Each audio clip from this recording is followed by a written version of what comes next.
વાલા ભક્તો 30માં ભાગ આવ્યા છીએ અને વડતાલનું કાલે આપણે પૂરું કર્યું 12મું, આજે આગલા ભાગમાં લીધું બરાબર. પણ હવે આમાં વાતો આવે જોરદાર. શું કરું, મને તેમ થાય હજી આ 12મા વચનામૃત ઉપર ફરીને મન થાય કે કથા કર્યા કરું. હા, જેનો નિશ્ચય દુર્બળ હોય ને તે સત્સંગમાં હોય તો પણ તેને એવા ગાઢ થાય. જો શું જાણે મારું કલ્યાણ તે થશે કે નહીં થાય. સત્સંગમાં છે પણ નિશ્ચયનો અંગ દુર્બળ છે. આપણે તો છે ને છેલ્લો જન્મ થઈ ગયો છે. આમાં બિલકુલ શંકા કરવાની નથી. છેલ્લો જન્મ છે આપણો. કારણ શું? પુરુષોત્તમ નારાયણનો આવો નિશ્ચય છે, મહિમા છે. અમે કહી દઈએ ને, છાતી ઠપકાવીને કહી દઈ કે મારો છેલ્લો જન્મ છે અને ભગવાનના ધામમાં જવું છે. એમ નહીં, આ દેહનો પ્રલય થાય, વિલય થાય એટલે અમે ભગવાનના ધામમાં અત્યારે ભગવાનના ધામમાં બેઠા છીએ અને ત્યાં જ રહેવાના છીએ. બસ ધામમાં જવું છે ને આવું છે એ તો બધી વાયદા થઈ ગયા. અમે તો ભગવાનના ધામમાં બેઠા જ છીએ. આવું જ્ઞાન અમે જેનાથી પીધું છે અને એ જ્ઞાન બીજાને પાઈએ છીએ. અને એના હૃદયમાં છે ને ધરબી ઓલા ખેડૂત લોકો છે ને, ગાય ભેંસ ને બળદના ખીલા ખેતરમાં વાડિયામાં ઘરે ખીલા ખોળે બાંધવાના. એને છે ને ખાડો લગભગ છે ને આમ કોણીથી વધારે એટલો ઊંડો ગોળ ખાડો કરે કોઈથી લઈ, અને પછી અંદર લાકડાનો નાખે ધરબો, શું કહેવાય ને, હા ખીલો લાકડું એવું, કા બાવળનું હોય મોટે ભાગે બાવળનું છે એટલે ભાંગે નહીં. લીમડા બીમડા કઈ ઉડી જાય. બરાબર નાખે અને પછી અંદર માટી નાખે અને કાંકરા નાખે અને પથરા નાખે અને ગોઠડિયા વાળે ઊંધા ગોઠડિયા વારી અને કોઈસ લઈ ઊંધી કોઈસ લઈ ઊંધી લઈ પાણી નાખતો જાય, માટી નાખતો જાય, કાંકરા નાખતો જાય અને બળ કરીને ધરબતો જાય બળ કરી અને પછી વળી હલાવે, નથી હાલતો બરાબર, વળી પછી ધરબે, વળી કરીને ખીલો ધરબે. એમ કરતા પછી બે જણા આમાં હચમચાવે ને તો ખીલો હલે નહીં. ત્યાં ભેંસ ને બાંધી હોય ને જોરદાર હાથણી જેવી ભેંસ ને બાંધી હોય ને હાથણી જેવી ભેંસ ને તો ભેંસ ખીલો કાઢી શકે નહીં. એમ ધરબી આ પુરુષોત્તમ નારાયણનો નિશ્ચય એક જીવમાં ધરબવાનો છે. અમારો એક જીવમાં ધરબવાનો છે. પાંદરે સ્વામિનારાયણ એમ હજી તો થાવા તો દો. રનવે ઉપર પ્લેન ચડી જાય પછી એની સ્પીડ આવે. એમ અમારી આ સંસ્થા રનવે ઉપર ચડી જશે ને, જુઓ પછી એક ને પુરુષોત્તમ નારાયણ ખુમારી, એક ના જીવમાં પુરુષોત્તમ નારાયણ ખુમારી. બસ નહીં કોઈની નિંદા, નહીં કોઈની ટીકા, નહીં કોઈને પાછા પાડવા, નહીં કોઈને અમે હારા છીએ ને બીજા નબળા છે આવું કાંઈ દેખાડો નહીં. એક જ રસ્તો ચાલવાનો, એક જ રસ્તે ચાલવાનું. બસ આપણે આગળ ચાલવાનું બસ. કોઈનો ભાવ નહીં, કોઈનો અવગુણ નહીં. કોઈ આ આસુર છે ને આ દ્રોહી છે ને આ મૂર્ખ છે એવો શબ્દ અમારી ડિક્શનરીમાંથી ડિલેટ થઈ ગયેલા છે. અમારામાં તો ડિલેટ થઈ ગયા છે એવા શબ્દો, બરાબર, અભદ્ર ભાષાના. પણ અમારા યોગમાં જે આવે છે ને એને અમે આજ જ્ઞાન પાઈએ છીએ. કોઈનો આપણે અભાવ નહીં. આપણે જે મેળા છે ને કોણ છે? તો સ્વામિનારાયણ ભગવાન છે. કેવા છે? તો સર્વોપરી છે. અને કેવા કર્યા છે? દેહ છતાં અનાદિ મુક્તની પંક્તિમાં બેસાડ્યા છે. આવા અમને કર્યા છે. બસ એની ખુમારીઓ. આ ખુમારી છે ને નાનપણથી નાના બાળકના નાના અને મોટા બે મગજમાં બરાબર થઈને ભરાઈ જાય ને પછી એ મોટા થાય ને કોઈનો શબ્દ એના મગજમાં ઉતરે નહીં. ઉતરે નહીં. માય કાંગલી વાતો અહીંયા આવે જ નહીં. કારણ કે મહારાજ એમ કે છે કે જેને નિશ્ચયનો અંગ દુર્બળ હોય ને તે સત્સંગમાં હોય તો પણ તેને એવા ગાર થાય. શું જાણીએ મારું તે કલ્યાણ થશે કે નહીં થાય. અને હું જયારે મરીશ ત્યારે દેવતા થઈ કે રાજા થઈ કે ભૂત થઈ, જે ભગવાનના સ્વરૂપનો પરિપૂર્ણ નિશ્ચય ન હોય તેને એવા ઘાટ થાય. બોલો.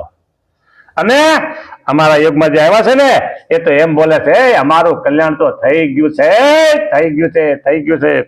બસ હા, ભાવો હિ ભવકારમ. અત્યારે તમે જેવું ચિંતવશો ને એવા તમે થશો, જેવું તમે ચિંતવશો એવા તમે થશો. નેગેટિવ પોઝિટિવ, બરાબર. નેગેટિવ ને તો અમે છે ને એ સવારના પહોરમાં વેલા ઉઠીને નેગેટિવ વાતો, દેહ ભાવ, કામ ક્રોધ, લોભ, મોહ, છળ, કપટ, ઈર્ષા, અહંકાર, મારું તારું, ઊંઘ, આળસ, પ્રમાદ, આ બધાને ભેગા કરી જે ભાવની સાથે કેમ કે નાખી દે છે. જાય વંટોળિયાને જેમ ઉડતા ઉડતા ક્યાં જાય કોને ખબર શું છે, ખબર નહીં કાંઈ.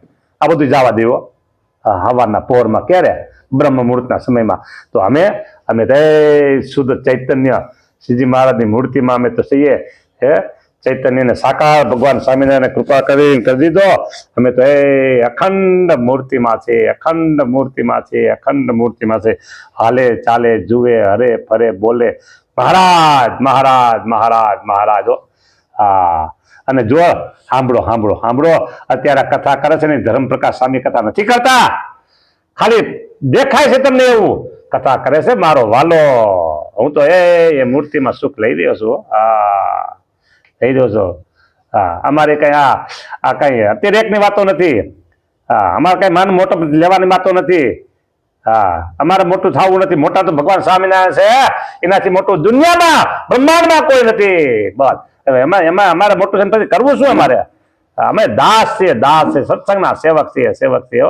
આ જ જ્ઞાન આપણે બધાને પાવાનું છે, પાઈએ છીએ અને પીવે છે લોકો. હા, એટલે નિશ્ચય ન હોય તેમ થાય કે હું ભૂત થાય કે હું થાય, મારું શું થાય કે લ્યો. અને જેને પરિપૂર્ણ નિશ્ચય હોય તે તો એમ સમજે છે મને તો ભગવાન મળ્યા તે દિવસેથી મારું કલ્યાણ થઈ ચૂક્યું છે. અને જે મારું દર્શન કરશે કે મારી વાર્તા સાંભળશે તે જીવ પણ સર્વ પાપ થકી મુકાન પરમ પદને પામશે. હા હા હા હા હા, મારી વાર્તા સાંભળશે ને એ પરમ પદ પામી જશે. મારે શું બાકી રહ્યું કયો? પોતાને કૃતાર્થ માનવું. આ બધી વાતો કાલે થઈ ગઈ હતી, પણ મને આમ રહેવાતું નહોતું ને, એટલે પછી મારે ફરીને આ બધી વાતો લેવી પડ્યો, ફરીને લેવી પડ્યો. આહા, બોલો વડતાલ. આહા, વાલા ને વાલું વડતાલ. 1882 ની સાલ છે, પોષ બધી બીજનો દિવસ છે. ઓહો, લક્ષ્મીનારાયણ દેવનો દરબાર ગઢમાં લીમડાના વૃક્ષ નીચે ગાદી પાટ ઉપર ગાદી તકીએ યુક્ત ઢોલિયો, પાટ ઉપર ગાદી તકીએ યુક્ત ઢોલિયો. ઓહો, બોલો. સ્ટેજ ઉપર કેમ સોફો નાખી એમાં જવું થઈ ગયો હતો. તે ઉપર વિરાજમાન હતા અને શ્વેત ખેસ પહેર્યો હતો. પોષ મહિનો છે, બધી બીજ છે. બોલો, કારતક જાય માઘ જાય અને પોહ મહિનામાં ઠંડી ખરેખરી હોય. હા, બરાબર. હા, અને ખેસ પહેર્યો હતો. માહિલી કોરે શ્વેત પછેડી યુક્ત ગુલાબી રંગની સાયલ ઓઢી હતી. વાહ, ગુલાબી રંગની સાયલો, ગુલાબી ઠંડી કહેવાય ને. એટલે મસ્તક ઉપર શ્વેત પાક બાંધી હતી અને કંઠને વિશે ગુલાબના પુષ્પનો હાર પહેર્યો હતો. શ્વેત પાક બાંધી હતી, કંઠને વિશે ગુલાબના પુષ્પનો હાર. ગુલાબ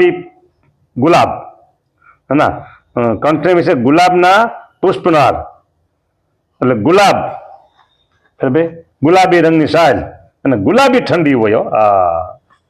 અને ગુલાબનો હાર. મુનિમંડળ દેશ દેશના હરિભક્તની સભા પર બેઠી હતી. ઓહો, પછી મહારાજ અંતરદ્રષ્ટિ કરી બહુ વાર સુધી વિરાજમાન થયા હતા. બહુ વાર સુધી અંતરદ્રષ્ટિ કરી વિરાજમાન થયા હતા. બોલો. પછી નેત્ર કમન ઉગાડી સર્વે હરિભક્તની સભા સામુ કરુણા કટાક્ષ કરી જોઈ શ્રીજી મહારાજ બોલ્યા છે, આજ તો સર્વેને નિશ્ચયની વાત કરવી છે, તે સર્વે સાવધાન થઈને સાંભળો. આ બધી વાતો થઈ ગઈ છે, પણ મારાથી રહેવાતું નથી. કરું છું? રહેવાતું નથી, કરું છું. જો વાત એવી છે, જલેબી ચાખી ગયો ને, જલેબી એક જો, પછી ઓલો બીજી વખત આવે આપું, આપી દે ને ભાઈ, એક બે આપી દે ને. આપું શું પૂછે છે? પાછો વળી બીજી વખત પેસ આવે, આપું, અરે આપી દે 2 3 4. હા, રેવાય ને. એક જલેબી ખાધી ને પછી રેવાય ને. અમારા ગુરુ એમ કહેતા, સંતોને, નવા સંતોને ખાસ કહેતા કે મિષ્ટાન ન ખાવું એ નિયમ બહુ સારો. મિષ્ટાન ન ખાવું એ નિયમ બહુ સારો. પત્તરમાં મિષ્ટાન આવે જ નહીં, બરાબર, એટલે ચાખ્યું જ નથી. પણ ગુરુદેવ એમ કહેતા એક વખત લ્યો, પેલી વખત મીઠાઈ લ્યો, લાડુ લ્યો, જલેબી લ્યો, જે કાંઈ બરાબર, આટા પેંડા બરફી પતાસા જે કાંઈ લ્યો, એક વખત પેલી વખત લ્યો, અને પછી બીજી વખત પીરસવા આવે ને ત્યારે આડો હાથ રાખી દેવાનો. એ બહુ કઠણ છે, ગુરુદેવ કહેતા એ બહુ કઠણ છે. એક વખત લઈ લ્યો બરાબર, અને પછી બીજી વખત આવે પીરસવા, ત્રીજી વખત પીરસ આવે, ચોથી વખત ફેરા પંગત માં પંચવાર વળતી શયન કીત, એમ પીરસવા આવે અને આપણે ના પાડી દેવો. ઓલો આગ્રહ કરે ને, બહુ આગ્રહ કરે ને પછી આપણે હા આપો શું લેવાની ઈચ્છા હોય, પછી એમ થઈને આગ્રહ કર્યો લઈ લીધું, નકર નથી લેવું. હા, બિલકુલ બંધ એ હેલું. પણ એક વખત મોઢામાં એક લાડુડી આવી ગઈ, એક જલેબી આવી ગઈ, હાટો આવી ગયો, બરફી આવી ગયો, પેંડો આવી ગયો, ગુલાબજાંબુ આવી ગયું, મગજની લાડુડી આવી ગઈ, અને પછી ભાઈ બંધ કરવું ને એ ઘણું કઠણ છે, ઘણું કઠણ છે. એમ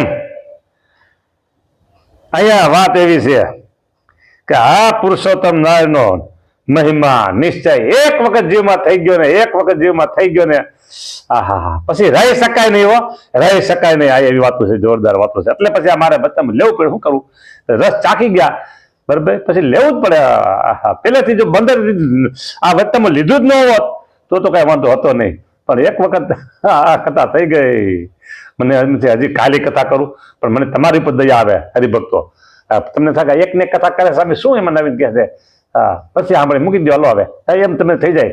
હા, જો કે તમને ન થાય એવું મને ખબર છે, તમને ન થાય એવું, કારણ કે જે કથા સાંભળનારા છે ને એ બધા મારા જેવા રંગેલા છે. બધા આ પુરુષોત્તમ નાના રંગથી રંગેલા છે.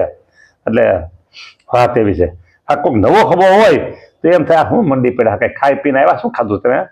હા, ખાધું શું ખાધું? આજ તો છે ને ફરાળી ઢોકળી બનાવી હતી, ફરાળી હો, તાજેગરાનો લોટ ઢોકળી. એ થાળનો વિડીયો જોઈ લેજો તમે. હા, અને બીજું શાક હતું સુરણનું. હા, અને ખારેક હતી. હા, અને છાશ તો હોય, દહીં હતું પછી વધારાનું. જો બીજું કાંઈ ખાધું પીધું નથી, પાણી પીધું નથી. જો ભાઈ પાસે હવા છ થયા છે ના બરાબર. આવી વાતું છે વાલા ભક્તો. મને તો એમ થાય કે જાણે આખા જગતને લઈ જાઉં મારે ધામ. મહારાજનો જે સંકલ્પ હતો ને એવો જ સંકલ્પ અમારો. એ જન જન પ્રત્યે સર્વોપરી ઉપાસના સ્થાપન કરવી છે, જન જન પ્રત્યે. એટલા માટે તો 1500+ બાળકો અને 1500+ બાલિકાઓ એના મોટા મોટા સંકુલો તૈયાર થઈ રહ્યા છે. મોટા મોટા સંકુલો તૈયાર થઈ રહ્યા છે. અને નિઃશુલ્ક, એક પૈસો લેવો નહીં. દોડી દોડીને ભણવા આવશે, અને દોડી દોડીને ભણવા આવશે ને એને એમ થાય કે હા અમને કેવું ભણાવે છે. એને વાલા દીકરા તરીકે રાખીને અભ્યાસ કરાવો છે, અને વાલી દીકરીઓ તરીકે રાખીને અભ્યાસ બીજા મહિલાઓ કરાવશે. અને એના જીવમાં ઠાહી ઠાહીને સ્વામિનારાયણ ભરી દેવા, સ્વામિનારાયણ ભરી દેવા છો. સ્વામિનારાયણ ભરી દેવા છે. જોજો તો ખરા, જોજો તો ખરા. દુનિયામાં સ્વામિનારાયણ સર્વોપરીના પડઘમ વાગ છે, પડઘમ વાગ છે, પડઘમ વાગ છે. દુનિયામાં વાગ છે. અને અનાદિ મુક્તની સ્થિતિ દેહ છતાં જ પમાય છે, દેહ છતાં જ પમાય છે. હાલે ચાલે જુએ અરે ફરે મહારાજ મહારાજ મહારાજ. આવી વાતો છે. મને તો એમ થાય છે કે આ વોટ્સઅપમાં છે ને 16 મિનિટ થાય અને પછી અમુક સેકન્ડો થાય છે ને પછી બંધ કરી દેવું પડે, નકર જાય નહીં. હા, એની મર્યાદા છે, લિમિટ છે.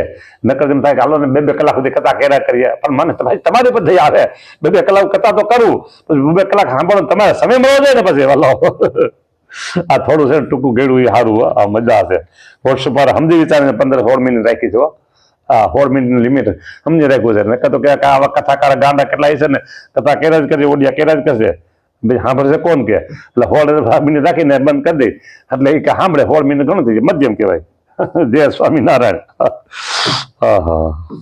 રાખશું ને હવે? હે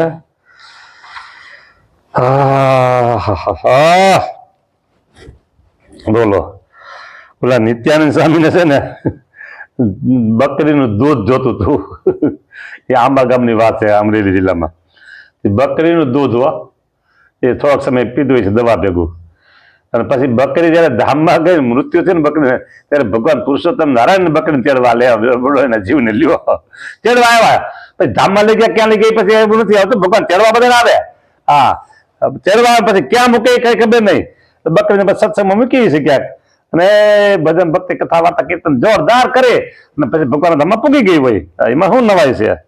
ભગવાન પુરુષોત્તમ બકરીને તેડી ગયા. બોલો બકરીને. આવી વાતું છે ભાઈ. હવે રાખવા દો હાલો. હવે જય સ્વામિનારાયણ. આ કથા સાંભળતા રહેજો તમે. કથા સાંભળતા રહેજો. તમારા અન્ય સ્નેહીજનને હોય ને એને મોકલતા રહેજો. અને એવું લાગે ને તમને તો એના જે કોન્ટેક્ટ નંબર હોય ને મને મોકલવા. હા, કોન્ટેક્ટ નંબર એના હોય ને એ મને મોકલવા. હા, તો હું એને ડાયરેક્ટ કથા મોકલી દઉં. તમે મોકલો તો એ વાંધો નહીં કાંઈ. એવી વાતું છે. જો અત્યારે કાગળ હાથમાં આવ્યો છે, વાંચી દઉં. વાંચી દઉં છું. જો હજી 1 મિનિટ છે. હા, સાધુ ધર્મ પ્રકાશદાસ, જ્ઞાન ગુરુ પરમ પૂજ્ય સદગુરુ શાસ્ત્રી શ્રી ધર્મજીવનદાસજી સ્વામી, પાર્ષદ દીક્ષા, તારીખ 11/9/1977, શ્રાવણ વદી 13, વિક્રમ સંવત 2033 અને રવિવાર લ્યો. અને સાધુની દીક્ષા વડતાલ, તારીખ 21/11/1977 સોમવાર, કાર્તિક સુદ એકાદશી, વિક્રમ સંવત 2034. બોલો, આ દીક્ષા લીધી ક્યારે? શ્રાવણ મહિનામાં પાર્ષદની. અને સાધુની દીક્ષા કાર્તક મહિનામાં. આ દીક્ષા ગુરુ કોણ? તો પરમ પૂજ્ય ધર્મધ્વજ આચાર્ય છે નરેન્દ્ર પ્રસાદજી મહારાજ. લ્યો, હાથમાં કાગળ આવ્યો ઓળચિતાનો વેતનામમાંથી વાંચી સંભળાયો તમને. જય સ્વામિનારાયણ.